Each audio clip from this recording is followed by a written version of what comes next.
It angers me that the actions of a tiny minority affecting entire communities in our country.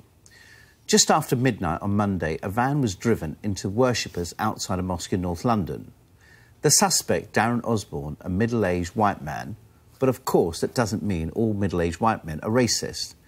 The London Bridge attackers apparently shouted, "This is for Allah," but of course it doesn't mean all Muslims are terrorists. The local imam who intervened after the Finsbury Park attack has been called a hero this week, and rightly so, by protecting the suspect and apparently using his own body to shield him. He put his humanity and the rule of law first. Immigration makes communities stronger, not weaker. There are many different races and colours in this country, but that's precisely what makes us Great Britain. Of course we need to hold these people accountable for their criminal acts, but let's not forget the responsible, hard-working Muslims who make a positive contribution to our society and economy every single day.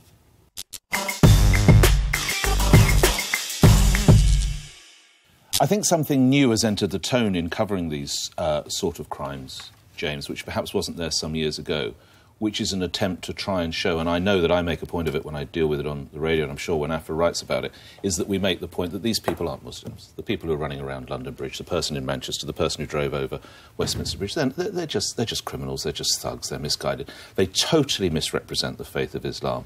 There are millions of people around the world, probably billions of people around, and hundreds of thousands in this country who would no sooner consider doing that than they think they'd be able to fly to the moon. So whereas I think, yes, we probably were a slightly divided Britain.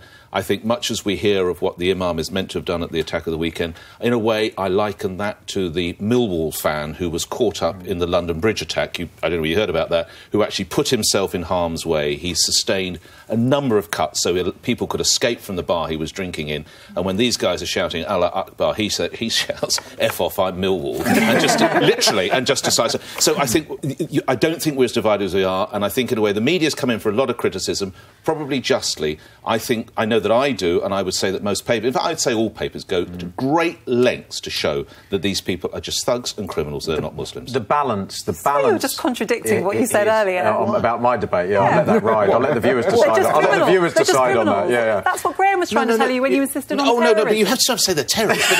No. But as regards, regards their faith, they think they're Muslims. We know they're not really Muslims. They're just radicalised. I have to say that the balance that the media, the broader media, has struck with reporting the heroes in all of these events, I'm constantly optimistic because you see heroes that do something, put their lives at risk to protect other people. But Graham, can I tell you, you know, in this country right now, there are thousands and thousands of Muslims who are literally afraid to leave their homes right now. Well, there are. Because they're frightened, because of the way the media projects that everybody who's a Muslim is a terrorist. I agree, and to what you're saying there's a lady that was interviewed in London after the Finsbury Park attack who I think puts your fears and what you think puts it very eloquently. We're scared. That not just as a Muslim community, but as a community, we fear for our lives. I fear for my son as a mother to even send him to school. This is what it's come to. I'm a member of the community. I have been born here. This is my country. And every day I feel less and less part of it. And it's not fair.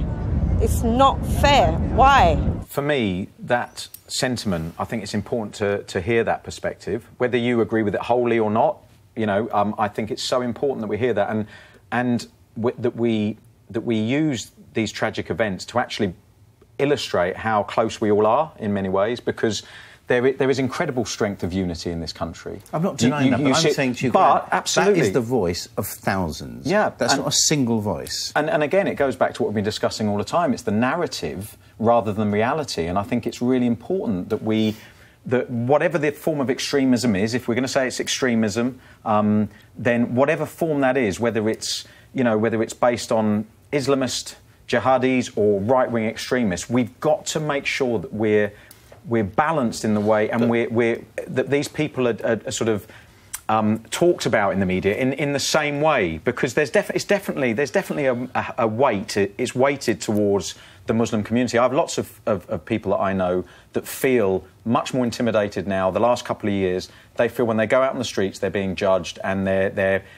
surface is so thin, that veneer is so thin between them being accepted and feeling vulnerable, and that's unacceptable. Restricted to the Muslim community, of course. It's not. Because Afwa's daughter's school trip couldn't go ahead, so there'd have been loads of other kids who were frightened about it. So it's not. And, James, do you not think the media has become far more responsible in its reporting? No, I don't. No. Give me examples. Can I give you an example, Nick? Please. Because I do think that the media is now much more sensitised to kind of say, of course, this doesn't represent all Muslims. But one thing I've seen, I've actually been involved in as a reporter, which I disagreed with at the time, was the idea that when there's a terrorist attack, you go to a Muslim area and start asking people, what do you think? Do you condemn this? And then Muslims are all expected to say, as a Muslim, I condemn this. Why should a Muslim condemn this any more than a white person should condemn the person who killed Joe Cox? You know, they feel this has nothing to do with us. And I think that's something we do still do. With respect, that wouldn't happen now. I don't know, Nick. And the other thing I would just say is, you know, I know a lot of journalists now go to lengths to kind of differentiate and explain this as an extremist ideology, but how many people in the country really get that? There are a lot of people that don't know any Muslims personally, that don't really know much about the faith, but when they see these atrocities and they see the words Islamist extremism or Islamist terror, they are not making that distinction. And just quickly, I want to say, in the last week, two of my friends, this hasn't happened to me, and I'm not Muslim, two of my friends have had really horrific things that they both reported to the police happen to them. One was told by a man with a big dog, her and her mother, that they should back to where they belong. And the other intervened when a Sikh man was being accused of being a paedophile by an angry woman on a bus who was just abusing him. And when she intervened, she got abused as well. And, you know, I think these things are happening. You can't detract, like James said, like Graham agreed. You know, this is the experience of people living it. So whatever we sit here and say, we're all responsible journalists and the debate is nuanced, this is happening on the streets. You know, what do you say to that? Absolutely is. Well, what I think is it's horrible to watch that clip with that lady there saying she's afraid because of her religion, for her and her son's safety. That makes me sad. I don't think that anybody, based on their religious choice or any other choice, should feel afraid to live in this country. I think that's fundamentally wrong. But I also do think, James, that we need to be realistic, that there is a common thread that's running through a huge number of these attacks. There is. And what I think that needs to happen is there needs to be honesty and open conversation about what that link is. I think for too long, I think that those links and the obvious links were just dismissed, was put, you know, hidden in order to not be unpolitically correct or politically correct or whatever the word is. I think to be politically correct, people were ignoring that. And I think that longer that was ignored, I think that's fueled hatred and fear amongst people. So I think that what needs to happen is honest conversation to acknowledge that there is a common thread. It's Islamist extremism, as I would label it. Yeah.